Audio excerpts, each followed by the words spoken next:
Hi dears, welcome back. അപ്പോൾ ഇന്നത്തെ recipe bread വെച്ചിട്ടൊരു സ്പെഷ്യൽ സ്നാക്കാണ്. നല്ല എളുപ്പമാണ് ഉണ്ടാക്കിയെടുക്കാൻ. അതുപോലെ തന്നെ കൂടുതൽ ഇൻഗ്രീഡിയൻസ് ഒന്നും ആവശ്യമില്ല, പെട്ടെന്ന് തന്നെ ഉണ്ടാക്കിയെടുക്കാം. പിന്നെ നല്ല ടേസ്റ്റി ആയിട്ടുള്ളൊരു സ്നാക്ക് കൂടിയാണ്. അപ്പോൾ എങ്ങനെയാണ് ഈ ഒരു ബ്രെഡ് വെച്ചിട്ടുള്ള ഈ ഒരു സ്പെഷ്യൽ പോള തയ്യാറാക്കിയിട്ടുള്ളത് നോക്കാം. അതിന് മുന്നേ ആയിട്ട് ചാനൽ സബ്സ്ക്രൈബ് ചെയ്യാത്തവരുണ്ടെങ്കിൽ സബ്സ്ക്രൈബ് ചെയ്യാൻ മറക്കരുത്. തൊട്ടടുത്തുള്ള ബെല്ലൈക്കണും കൂടെ ഒന്ന് ക്ലിക്ക് ചെയ്യുകയാണെങ്കിൽ ഇനി ഞാൻ പുതിയ വീഡിയോസ് ഇടുമ്പോൾ അതിൻ്റെ നോട്ടിഫിക്കേഷൻസൊക്കെ പെട്ടെന്ന് തന്നെ കിട്ടുകയും ചെയ്യും. അപ്പോൾ ഈ ഒരു സ്നാക്ക് തയ്യാറാക്കി എടുക്കാൻ വേണ്ടിയിട്ട് ആദ്യം തന്നെ ഒരു 3 പീസ് ബ്രെഡ് എടുത്തിട്ടുണ്ട്. ഇനി ഇത് ചെറിയ സ്ക്വയറായിട്ട് ഇതുപോലെ ഒന്ന് കട്ട് ചെയ്തെടുക്കാം. അപ്പോൾ 3 ബ്രെഡും ഇതുപോലെ കട്ട് ചെയ്തെടുത്തിട്ടുണ്ട്. ഇനി ഇതൊരു ബൗളിലേക്ക് മാറ്റാം. ഇനി ഇതിലേക്കൊരു 1/4 കപ്പ് പാൽ ഒഴിച്ചു കൊടുക്കാം. ഒരു 4 ടേബിൾ സ്പൂണൊക്കെ മതിയാവും. എന്നിട്ടിത് നന്നായിട്ടൊന്ന് മിക്സാക്കി എടുക്കണം. അപ്പോൾ ബ്രെഡിൻ്റെ പീസൊക്കെ പാലിൽ നന്നായിട്ടൊന്ന് കുതിർന്ന് കിട്ടണം. അതിന് വേണ്ടിയിട്ടാണ് പാലൊഴിച്ചിട്ട് മാറ്റി വെക്കുന്നത്. ഇനി ഇതൊരു ഭാഗത്തേക്ക് മാറ്റി വെക്കാം. ഇനി വേറൊരു ബൗളെടുത്ത് അതിലേക്ക് 3 കോഴിമുട്ട പൊട്ടിച്ചൊഴിക്കാം. ഇനി ഇതിലേക്ക് 2-3 ടേബിൾ സ്പൂൺ സവാള ചെറുതായിട്ട് നല്ല കനം കുറഞ്ഞ് അരിഞ്ഞെടുത്തിട്ടുള്ളതാണ്, അതും കൂടി ചേർത്ത് കൊടുക്കാം. അപ്പോൾ ഒരു സവാളേൻ്റെ ഒരു 1/4 ഭാഗമൊക്കെ മതിയാവും, കൂടുതൽ ചേർത്ത് കൊടുക്കേണ്ട. പിന്നെ വേണ്ടത് ഒരു കഷ്ണം പച്ചമുളക് ചെറുതായിട്ട് വട്ടത്തിൽ കനം കുറഞ്ഞ് അരിഞ്ഞെടുത്തിട്ടുള്ളതാണ്. പിന്നെ അതിലേക്ക് ചേർത്ത് കൊടുക്കുന്നത് കുറച്ച് മല്ലിയില ചെറുതായിട്ട് കട്ട് ചെയ്തിട്ട് അതും കൂടി ചേർത്ത് കൊടുക്കുന്നുണ്ട്.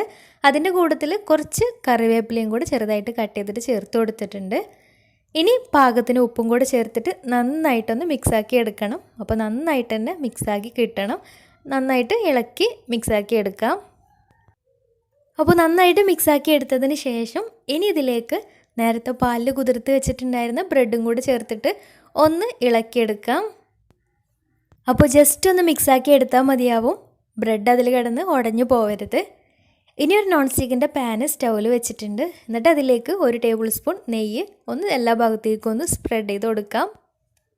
ഇനി നേരത്തെ റെഡിയാക്കി വെച്ചിട്ടുള്ള കൂട്ട് ഇതിലേക്ക് ഒഴിച്ചിട്ട് എല്ലാ ഭാഗത്തേക്കും ഒന്ന് സ്പ്രെഡാക്കി കൊടുക്കുക. ഒരു സ്പൂണ് വെച്ചിട്ടോ ഇതുപോലെ ഹാൻഡ് വിസ്ക് വെച്ചിട്ട് ഒന്ന് എല്ലാ ഭാഗത്തേക്കും ഒന്ന് സ്പ്രെഡാക്കി കൊടുത്താൽ മതിയാവും. അപ്പോൾ ബ്രെഡൊക്കെ എല്ലാ ഭാഗത്തുമായിട്ട് നിൽക്കണം.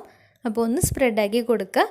ഇനി ലോ ഫ്ലെയിമിലിട്ടിട്ട് അടച്ച് വെച്ച് ഒരു 15 മിനിറ്റ് വേവിച്ചെടുക്കാം. പെട്ടെന്ന് വെന്ത് കിട്ടും, മുട്ടയായത് കാരണം പെട്ടെന്ന് തന്നെ വെന്ത് കിട്ടും.